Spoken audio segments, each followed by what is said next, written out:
Hello mga kalangga, mangita ba mo sa mga baby product shop diri lang daplin sa NCC Mall sa Tagum.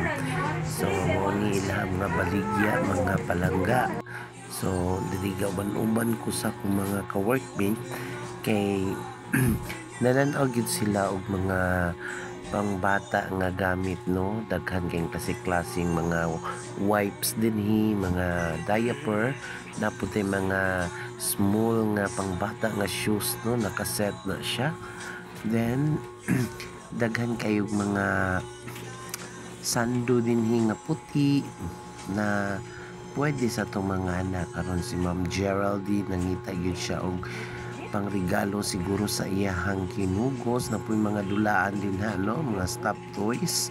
So nindot jud kaayo dinhi kay barato lang, unya nindot ang ilang mga baligya, no, imported kaayo kay gikan pa sa gawas ning mga saninaani.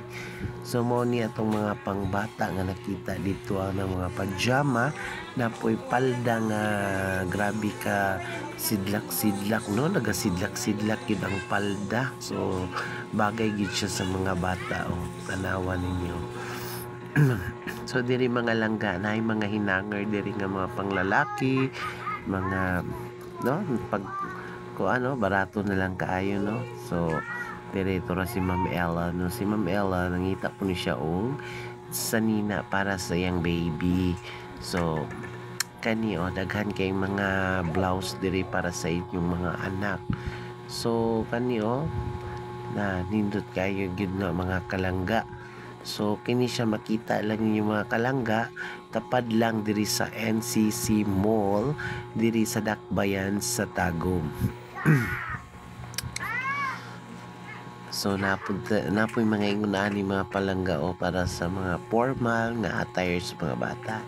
Then naapoy murag koan siya kanang magsuot ka ani nga para mahimo siyang animal sugod na nga animal, no. Karon kay diri gisubay na lang pud nako sa ilang mga baligya, no, nara ilang mga shoes, gibalik nako siya og video para makita gyud ninyo ang quality sa ilang mga small shoes para sa mga bagong anak.